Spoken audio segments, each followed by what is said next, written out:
Welcome to the PitchVision Academy Cricket Show.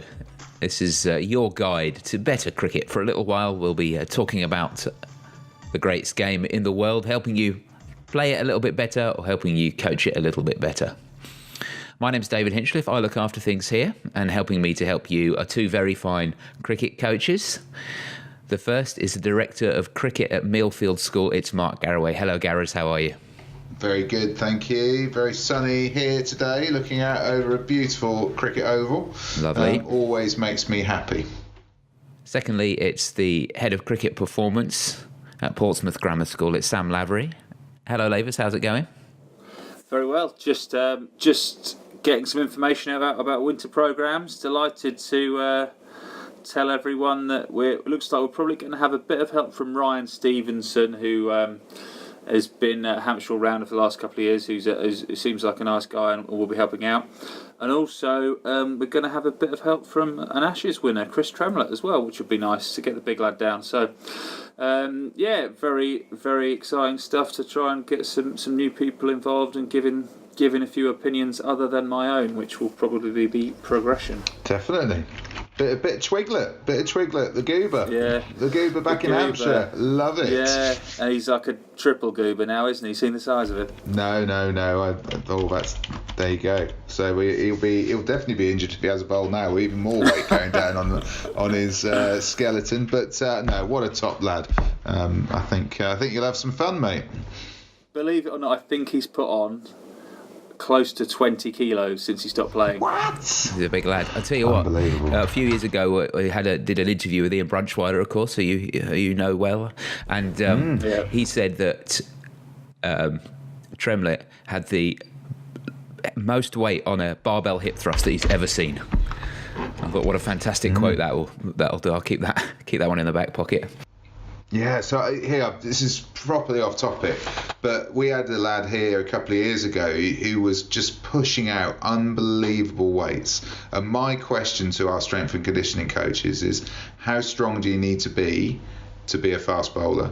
Because if he's not gone beyond it, you can't tell me that being able to lift 190 on a hip thrust is going to put an extra 4 mile an hour on you, unless you can tell me that.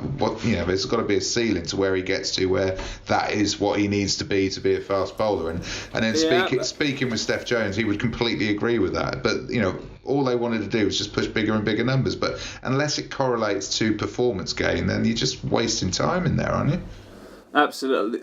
I mean, the idea is you work through the process, like you develop muscle mass, then you make that muscle strong, then you make that muscle fast. And a lot of people do miss out the last bit of the loop, so they focus on developing muscle and then dropping down from that, doing 12 reps of a thing to develop muscle, to then being strong and lifting kind of 6 to 8 reps and getting real heavy, and then they loop straight back round to the start again, and they go back into muscle gain, rather than then dropping down a little bit further and going into that phase of slightly lighter weight, shifting it more quickly and developing power and developing speed. And if you don't do that, then you're not actually producing the things that you set out to produce in the first place, which is speed of delivery for a fast bowler or whatever else it might be, depending on the sport. And that's something people do. They get obsessed with their gym numbers rather than obsessed with their performance state. And Steph has said himself that he's sort of almost gone full circle with it, because obviously when he was playing himself, he was an absolute beast in the gym, wasn't he? And he used to try and put...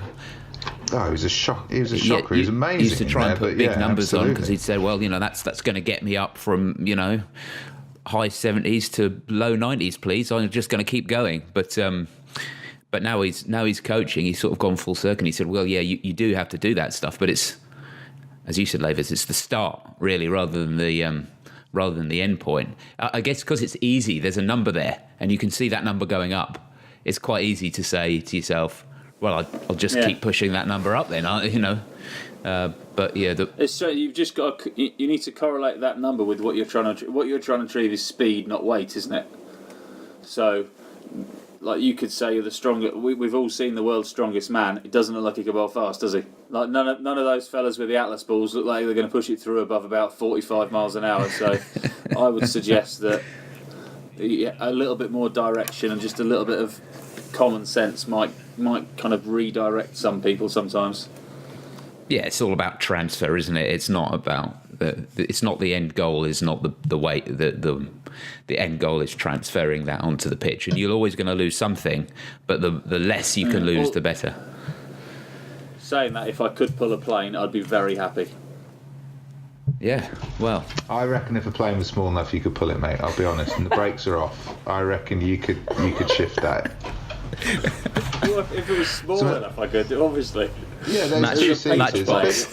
What you said there was if you could pull a plane, you'd be happy. Well, it doesn't matter what size it is in, does it? A jumbo, I'm sure they pull a jumbo jet. Are we drifting from subjects here? Probably not. I think this is about right, isn't it? Well, no, we can take a listen to this. How important it is to define your goals before you head off into them. There you go. That is true. That is true. I could have pulled. Matchbox. Could I pull a full-size jumbo jet? Then I would be happy, even if I couldn't bowl 92 miles an hour. I don't know about the brakes being off, but the wheels are definitely off this already, though. Right, Gareth has got stuff to do. Come on. Let's have a very brief discussion then about the topic, because the topic this week is on motivation, and I'll tell you why that is. It's because we've got our player awards dinner tonight, and I'll be going to that. I've been putting the engravings on the trophy today, of the trophies, and I've been thinking to myself, I wonder how important those trophies are. I mean, obviously, it's good to have them, and it's nice to, if you win one, it's good to have. But in terms of motivating people, where do you think trophies sit? You know, how much do people play for the glory, do you think, and how much do you think people play for other reasons? Well, I'll give you a view on trophies. I think they're dangerous. I'll be really honest with you. Unless they are linked to things that you cannot argue with, I think that they're dangerous things. So, for example, we at school, we had this discussion last year, we're having it again before our awards dinner actually, is, do you give the most improved player? Do you give things out for batting awards and bowling awards? So we only ever do 5 wickets and hundreds, because you can't argue against them. That's it. They're done. And every time somebody gets one, they get a cap with 5 wickets or 5 dismissals if you're a wicket keeper, or 100 on it. And we keep it as simple as that, because otherwise the element of subjectivity comes into play, even with things like averages or aggregate runs. The argument is, well, so and so had more opportunity to get those than me, and he's always batting number 1, 2 or 3, but because we mix the orders up, everybody gets the opportunity to potentially score 100 over the course of a season, or potentially get 5 wickets over a season, and that sort of takes that away, and it can be difficult, particularly at younger ages with parents. So that's my first view on it. And second view would be, I think, irrespective of the fact that the research suggests that the more internal our motivation can be, the more sustainable that is, you can't get away from the fact that certain people are turned on and are motivated by extrinsic things, and things like money and prizes and what have you. You've only got to listen to footballers making certain transfers into certain other teams, and inevitably the two things that come up are, I'm getting paid more money, or I've got more opportunity of winning something, are the two things that come up. So we can't get away from that, because that's always going to be there, and a lot of people are always going to be motivated by that. But ultimately, the research suggests that the more we can balance that with an internal motivator, the more likely we are to get fulfillment out of whatever we're doing, and more likely we're to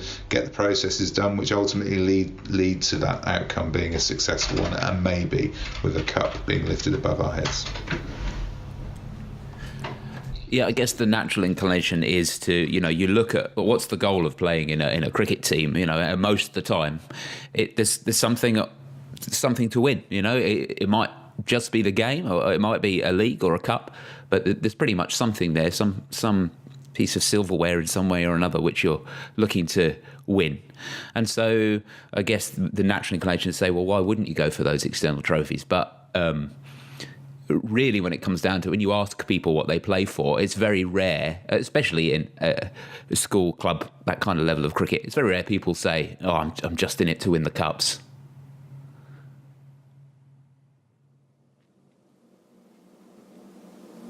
Sorry, was that for me?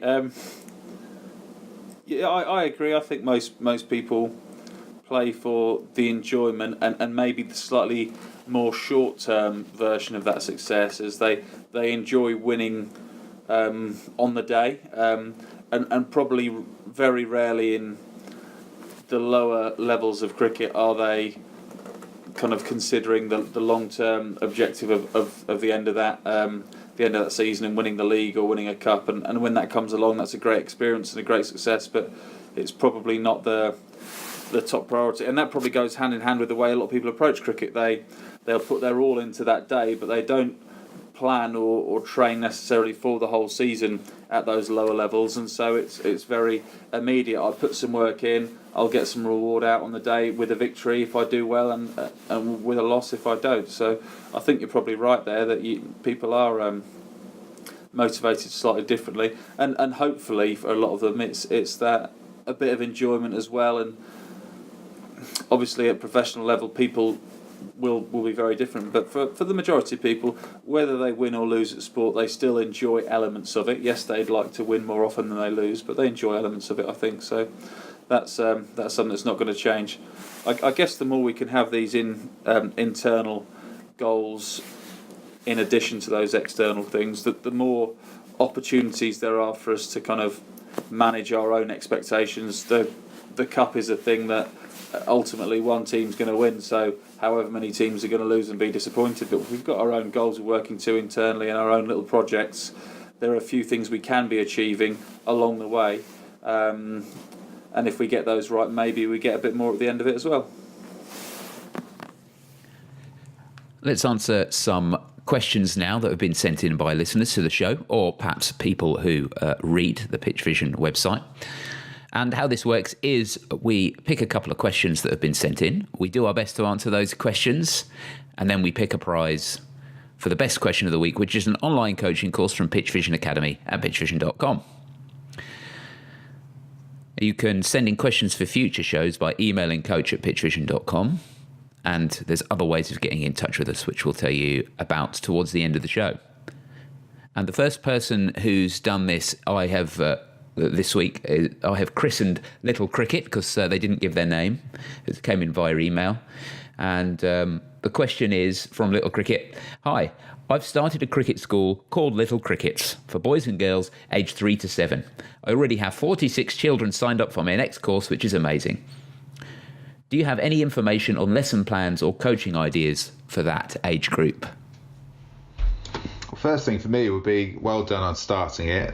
Well done on having a good start to your programs, because you had good rebookings by the sound of things. So, you've obviously hit a number of the key motivators for that age group on the head, really. The fun, the progression, because kids like to feel that they're improving, and probably a bit of togetherness as well, because when you play cricket amongst, I remember back to when I played when I was a kid, one of the best things was just being part of something, being part of a team or a program and feeling like you belonged, and those three things for me are vitally crucial when you're coaching little ones. The other thing is activity, and I think that a lot of times when I watch really good sessions of very young coaching sessions, there's a lot of activity going on. There's not too much time where people are sitting and waiting for their go. But if they are doing that, it's often in a competitive context where they're waiting for their go to do a relay or something like that, and it's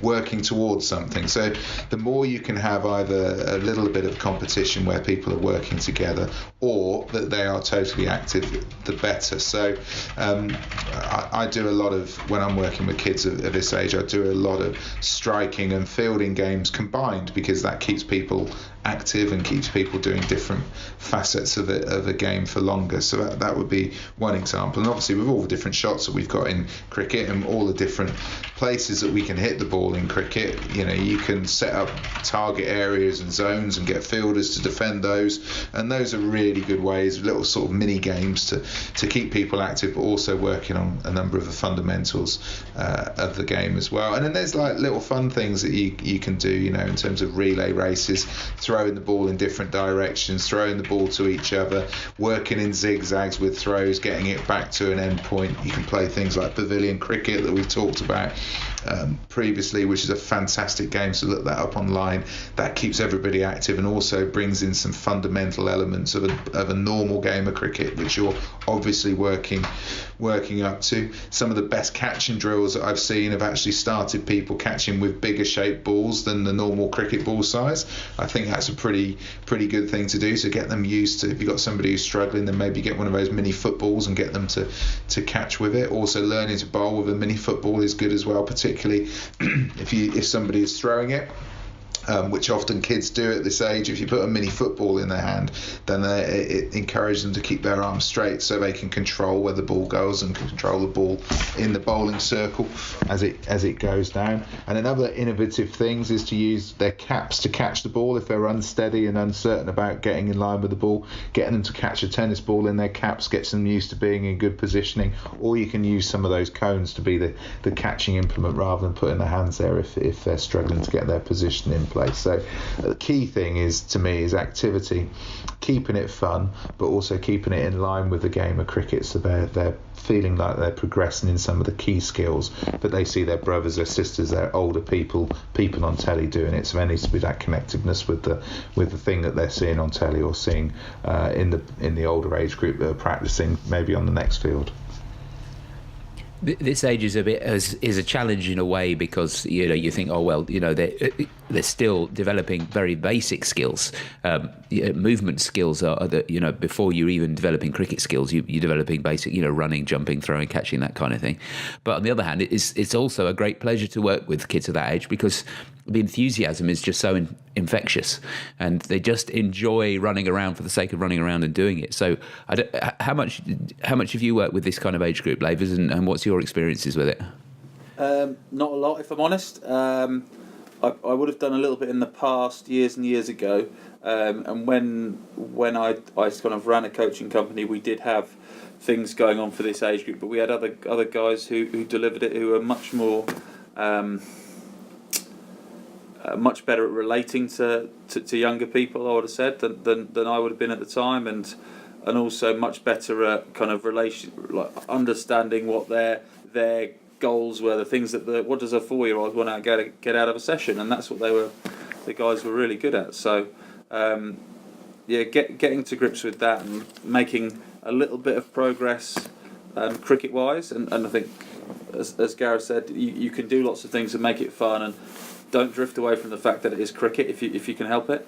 So try and make sure it's as related to that as possible, but include the other things that are really important that parents would like to see, and that's going to be a little bit of social inclusion and communication and making friends, which is always important when you're young. Then there's going to be a little bit of physical development from just a kind of like coordination type point of view, and just controlling your body, because at that stage that's something that's really accelerating, and if you can add to that's great as well. But also maybe you might want to be thinking about how you communicate and how you hold the attention, or the almost like the discipline of the group as well, because obviously you don't want to be being tough on these children, so you've got to make sure that they want to be engaged, they want to listen all the time, and the way you speak is offering something that they really want to be part of all the time. So keeping it as fun as you can, but really making sure that you're still achieving a few things that are not only going to be useful to them, useful from the parents' point of view, because they're the ones that put them on the courses and they're the ones that bring them back, etc.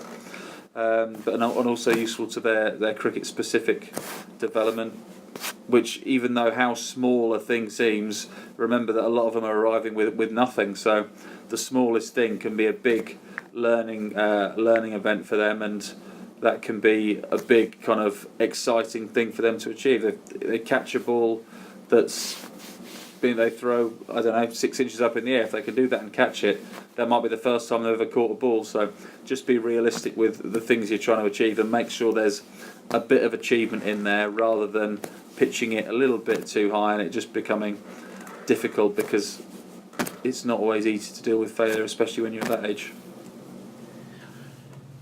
I always say, especially at that age, coaching is easy because you just throw a tennis ball up in the air and come back 45 minutes later.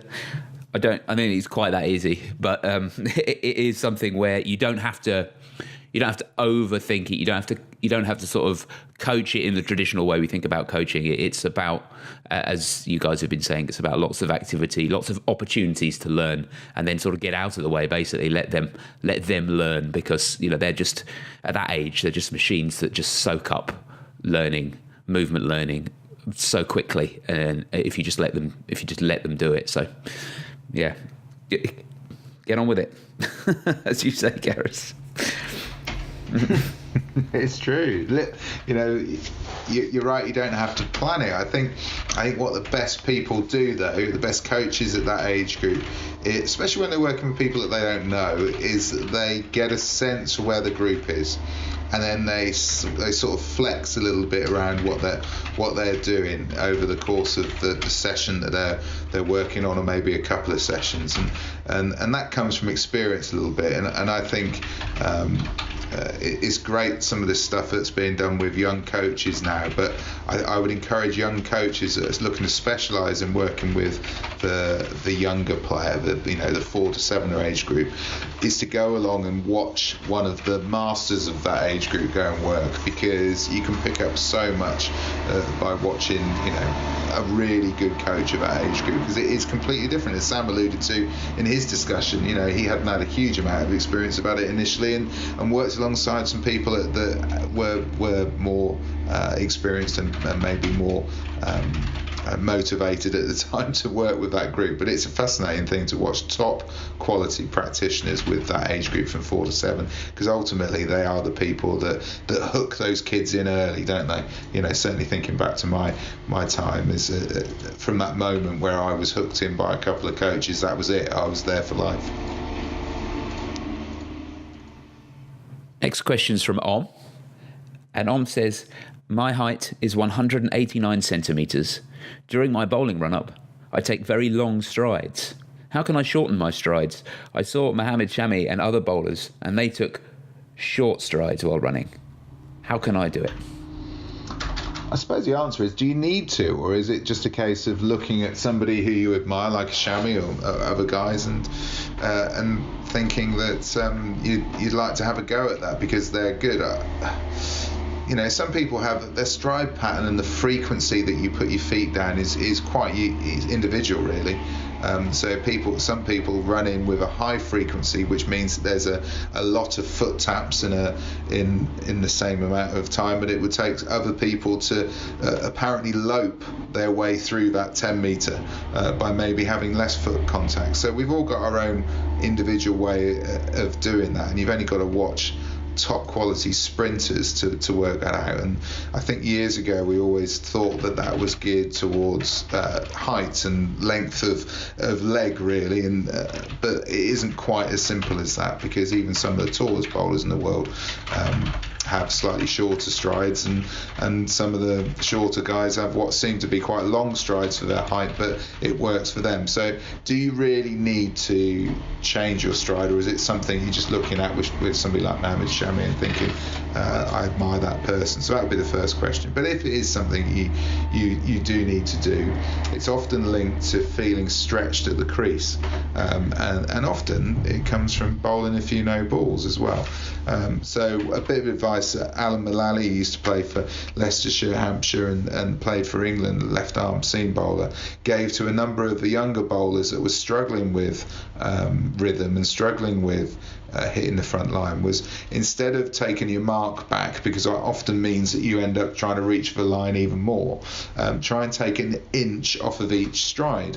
And of course, in those days when he was giving that advice, it was very much a feel-based thing, but now we can quantify it and measure it using video. So if you can get down to a running track, or if you can get a 10 or 20 metre measure out, one of those tapes out, and stick some cones at certain intervals and watch yourself on video, you will see whether you are able to take off that little increment of distance every single time in order to give you a better feeling of rhythm and hit the front line. So, that's where technology now is good. You can link old school stuff like, measuring tapes and cones in with some new modern day video camera stuff to really get a precise and specific answer to Alan Mullally's questions from the mid-1990s.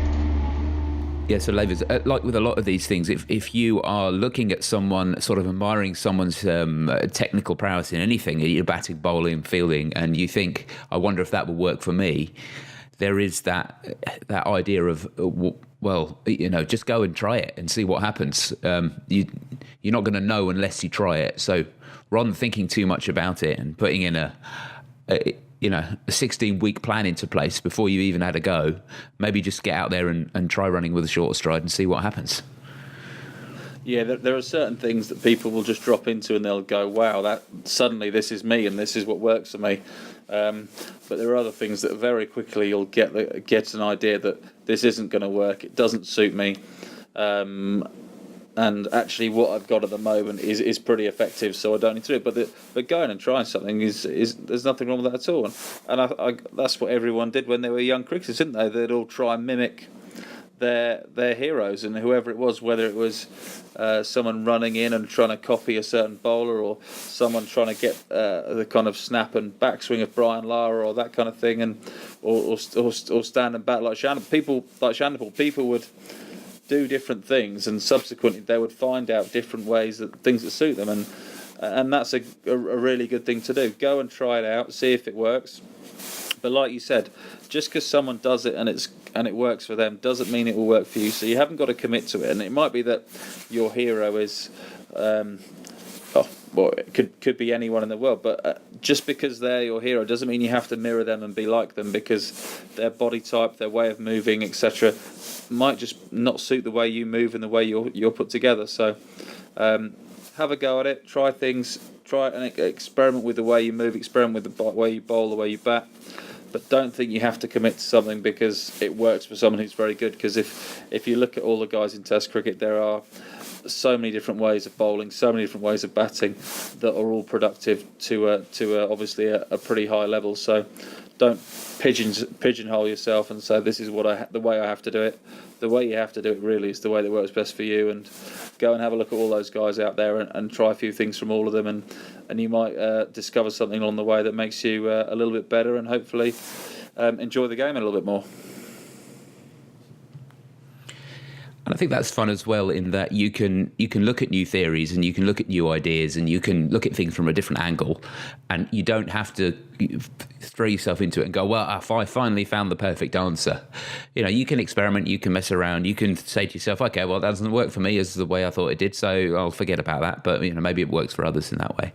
And that way, I guess, it opens your mind to possibilities rather than searching for perfection all the time and then sort of cutting things off in that search for perfection.